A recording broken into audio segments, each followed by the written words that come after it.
Okay, guys, got to talk to you about something that's big. It's important. This is a big deal. So here we are looking at the S&P 500, and I just want to start off by looking at the big picture. This is a big picture right here.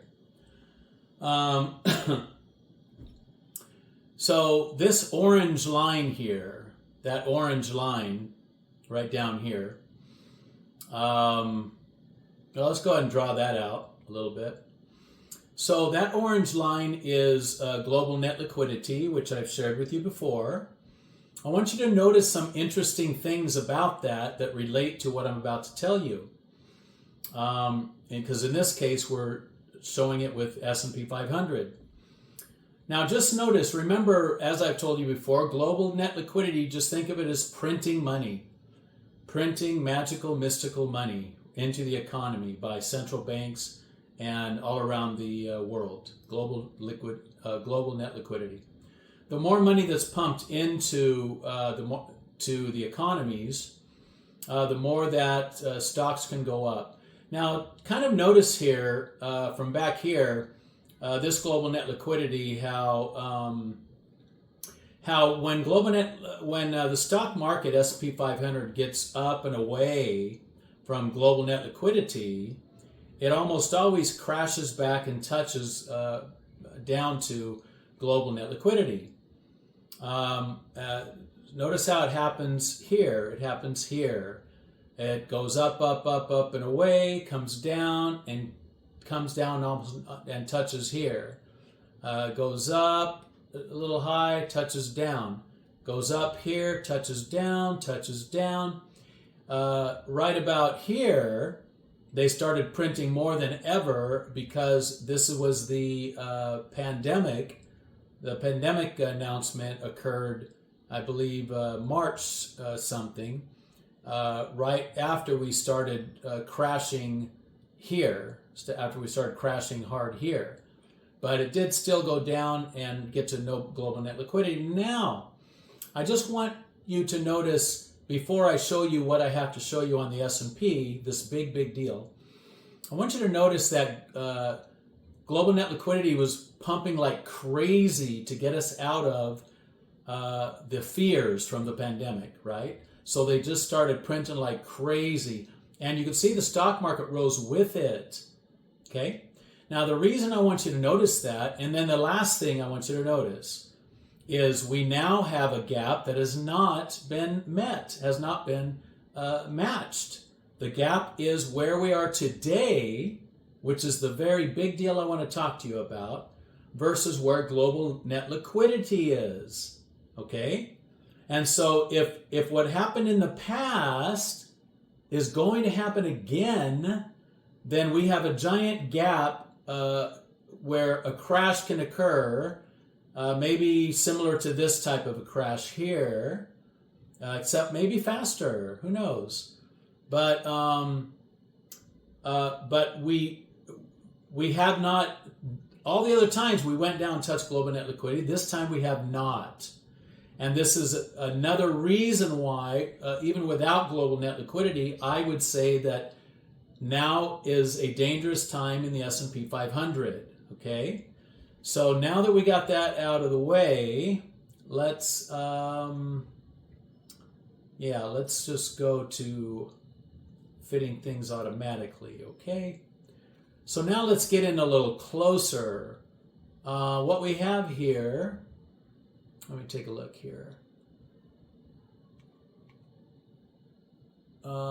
This isn't really showing what I would like. So let me go, now that I've shown you, well, it's fine. I'm showing you on the 1 week, okay? I'm just going to show you on the 1 week what's going on, okay? So as we've shown, global net liquidity is at a low, while the stock market is at a high. But the height that the stock market is at is what I'm concerned about. So this right here I've marked for myself. Let me move it out of the way so you can see the wick that we're looking at here. Let's go ahead and just stretch things up a bit. So here we have this wick that's going up and touching this very top, what I call my, actually I want to get this out of my face here. It doesn't want to. Sorry guys, 1 second. Get this out of my face. So what we have right now, if you look at the daily chart, you're going to see 2 or 3 candles that are pushing above this top red line. This top red line is my super top. I call it my super top. When things get that high, they're at a level that often will reverse and go downward. When things get that high, that could be the beginning of a big deal. It could be the beginning of a bear market, and maybe and at times of a big crash downward that could crash quickly to say here to here, and over time on down for a while. But let's look at, now that I've explained that to you, that there's that, and by the way, this line here is where I shorted the S&P 500. I didn't do it in a leveraged way. I did it in a gentle way using SPXS inverse ETF. By the way, if you ever do use ETFs, those are only good to stay in for a month, maybe a couple months at the most, because they have a natural degradation built into them. It's almost like fees are taken out of them on a weekly or daily basis, right? So just saying that real quick. Staying in a ETF is good for a month, a couple months maybe, but you wouldn't want to hold that as any type of long-term investment. All right. Now that we said this, okay, let me get this global net liquidity. Yeah, let me just kind of move it up out of the way for now, right? Now let's, I still don't have it. Oh, Lord. Okay, let's just get it up there. Okay, so what we're going to look at is a big, long line here to show you how powerful this topping formation I have is, how powerful it is, and how long it has been working, okay? So the question we want to ask is, first of all, let's look at when was the last time we touched the red, okay? The last time we touched the red, well, we touched it here and above it and kept climbing. So why am I worried about it touching the red now? Well, because of what I told you before. This was super pumped up by by pumping money into the world market, right? As I showed you, global net liquidity pumped up, pulling this higher than it normally should ever be. And that would be called a rubber band effect, because when the pandemic shut us down lower than we hardly ever have seen, look at how low that is compared to everything else, right? That's a long time. That's all the way back to that giant crash we had back that ended around March of 2009. This is a weekly. Look at this. This is a 1 week chart. Every candle is a week. So this is a long-term chart right here. Okay, so touching today, yeah, it did go up here and ride the top, which was highly unusual, but that was happening during climbing, super powerful, the most powerful global net liquidity pump out of fear of the pandemic. So it caused a rubber band effect, going too low to going too high. But now that is over, and global net liquidity then curved over and came down to here, right? Now it's a totally different situation to touch the top of this red line. It's a totally different situation now, and more likely to have, more likely to not do any of this climbing, but instead to do a move more like, well, maybe not this extreme, but, well, look at this green, this next line down. This next line down is another ceiling, you could think of it as, right? And when this one hit the ceiling, hit the lower ceiling, the less powerful ceiling, well, it did similar things, right? Touch up, and worked its way down, right? When this one reached up higher than hardly ever happens in the past, remember, this was special because of global net liquidity pumping so high. But other than that special moment, now is not a special moment, except for that global net liquidity is way too low. So it's a moment that's dangerous, right? And here's a moment where we shot higher than, look at everyone else being below this line. That's a secondary topping line, right? Secondary. And when it went above that line and didn't even touch the red, well, what did it do? It crashed down pretty hard, right? Down to the yellow here. And then it bounced up, crashed down harder, bounced across, crashed down harder, all the way down to here. So that was this was going all the way to the bottom, was a reaction to this going higher than it normally would go. And so I would say that where we're at now is even more of an extreme version of that, because we're touching the high here. So now that we've dismissed this as being important, because we've already figured out this happened because of a rubber band effect, super deep rubber banding up with global net liquidity into a higher than usual situation. So now let's erase this and ask ourselves, when was the last time we hit the ultra top? When was the last time that happened? Let's go find out. So the last time this happened was 25 years ago. Look at this red. Go down, down, down, down, down, down. 25 years ago is the last time it touched that red. We're talking 1999, right? So, and then if we look back a little further here, we could see, well, back here we had healthier markets, right? And in these healthier markets, we touched above the red many times. But since 25 years ago, the markets after that have been less healthy. And in those cases, the secondary line was what you would see as a topping line, right? The top range, right? And that became what would seem to be more of a topping range. And we did get above it when we did the rubber band effect from that super bad situation back here in 2009, when we had the super hard crash and the housing crash also. So that rubber band effect put us above the blue line for a little bit. And we also had more moments above the blue line. But guess what?